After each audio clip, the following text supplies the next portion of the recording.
Rich class का kitchen नहीं चल रहा। बिल्कुल सही कह रहे हैं आप।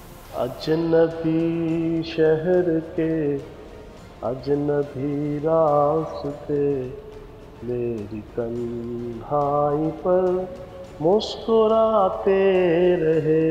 अच्छा, अभी जो कोर्ट का फैसला उसके बाद अगर कानूनी पहलू देखा जाए तो हुकूमती मशीनरी तो इस्तेमाल नहीं कर सकते ना हमजा शहबाज। ये हमने ही वहाँ पर चौधरी परवेज़ इलाही साहब के साथ मैं खड़ा हुआ था रोस्टम पे, जब चीफ जस्टिस बंदयाल साहब ने ये चीज़ पूछी तो चौधरी साहब ने हम सारों ने मशवरा करके ये मुतालबा हमने रखा था फाजिल अदालत से कि अगर आप इसको 22 जुलाई तक रख रहे हैं हमजा शहबाज को तो इसको पाबंद करें कि ये चीफ सेक्रेटरी को, आईजी को और बाकी मशीनरी को ये यूज़ नहीं करेगा किसी पोस्टिंग ट्रांसफ़र के लिए, किसी किस्म की कोई जनाब विक्टिमाइजेशन के लिए मुखालफिन को, और हमारे कैंडिडेट्स को दबाने के लिए और अपने कैंडिडेट्स को सपोर्ट देने के लिए।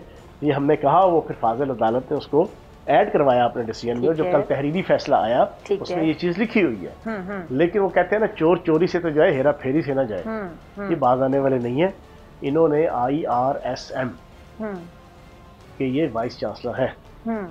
अब आप पूछेंगे IRSM क्या है, तो जनाब institute of rigging sciences and management, ठीक है ना। अच्छा, मैं भी सोच रही थी कि मेरी मेमोरी इतनी वीक नहीं, मुझे ये एब्रिविएशन क्यों नहीं पता, लेकिन मैंने कहा चले खुद बता दें। तो ये IRSM के जनाब वाइस चांसलर है रिगिंग, ठीक है। ये जनाब institute of rigging sciences and management के, ये नून लीग वाले नवाज शरीफ या शहबाज शरीफ, तो ये करेंगे। इन्होंने बाज नहीं आना, इन्होंने हर किस्म की अच्छा, ये बड़े कॉन्फिडेंट है। फिर ये जो ये स्पेशलाइज्ड है जिस चीज में आपके मुताबिक जो आपने एब्रिविएशन अभी जिक्र किया, इसका मेंशन की, तो इसकी वजह से बड़े कॉन्फिडेंट है। वैसे ये अपनी तरफ से है, लेकिन हालात बड़े अजीबो गरीब हैं। आपने देख नहीं लिया अभी, जब आपका आज से तकरीबन कोई ये 10-12 दिन पहले परेड ग्राउंड में जलसा हुआ है, 8-10 दिन पहले, उसमें पब्लिक सिर्फ पिंडी इस्लामाबाद की लाखों की तादाद में लोग बाहर निकले। लोग मुतनफ्फर हैं, इन्होंने जिंदगी जीरन कर दी है। रिच क्लास का किचन नहीं चल रहा। बिल्कुल सही कह रहे हैं आप। हाँ, पेट्रोल कितना महंगा हो गया। Upper middle class, not middle class, not lower middle class, not poor class, rich class. बिल्कुल उसके घर के हालात डिस्टर्ब है इन पिछले 2.5 महीनों में। इन्होंने सत्यानाश फेर दिया आवाम का, अपने आप को रिलीफ आवाम। अच्छा, फिर बड़ी वो, मैं इसको कॉन्फिडेंस बोलूँ, ढिठाई बोलूँ कि बड़ी जल्दी थी इमरान खान साहब की हुकूमत को गिराने की, घर भेजने की, और महंगाई का ही बड़ा वो शोर मचाया गया था। जब PDM बना था इत्तेहाद, सबसे पहले महंगाई की बात की गई थी, वो साजिश वाला मामला, फिर आप लोगों ने बाद में ये बात की। अच्छा, वो महंगाई करते हैं, कोई डिसीजन लेते हैं तो पूरा मलबा आराम से आप पे फेंक देते। PTI की हुकूमत ये करके चली गई, वो IMF के पास जाने में देर कर दी, फलां फैसले में देर कर दी, तो सारा मलबा आप लोगों पर गिरा देते हैं। फिर ये क्या करने आए थे, आप लोग परफॉर्म करते रहते, अपने इलेक्शन की बारी का इंतजार कर लेते।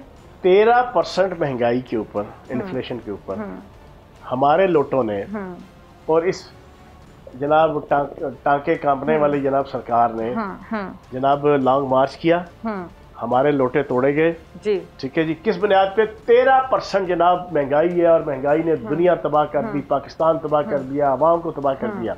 इस वजह से हम पार्टी छोड़ रहे हैं, इस वजह से हम इमरान खान छोड़ रहे हैं। अब 32% महंगाई है।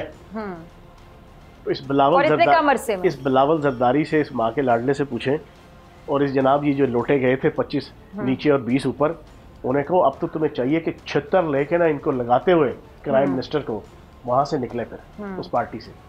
अगर 13% के ऊपर आप चले गए, लोटे बन गए पूरी जिंदगी के लिए, बदनामी का और रुसवाई का आपने मेडल अपने सीने पर सजा लिया, तो अब इस 32% के ऊपर आप क्यों नहीं चीज़ चाचा कर रहे? अब क्लोजिंग का वक्त करीब आ रहा है, क्लोजिंग के टाइम पर खासतौर पे ईद शो हो, कोई सियासतदान भी सामने हो, तो तमाम लोग ये एक्सपेक्ट कर रहे होते हैं कि कोई गाना सुना देंगे अपनी पसंद का, क्योंकि टॉक शोज़ में गाना गाने का मौका नहीं मिलता। शायरी आप कर लेते हैं टॉक शोज़ में भी आके, तो गाना सुना दें आज आप। गाना नहीं, मैं आपको गज़ल के एक मिसरा सुना देता हूँ।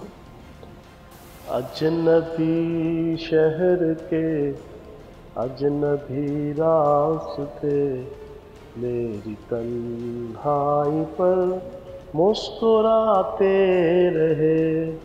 अजनबी शहर के अजनबी रास्ते मेरी तन्हाई पर मुस्कुराते रहे। वाह, ये आपने बकायदा कहीं से सीखा है या बस? नहीं, मेरी आवाज़ बहुत अच्छी है। अच्छी नहीं, बहुत अच्छी है। आपका कॉन्फिडेंस भी बहुत अच्छा है। सब्सक्राइब करें और बेल दबाएं ताकि कोई खबर रह न जाए।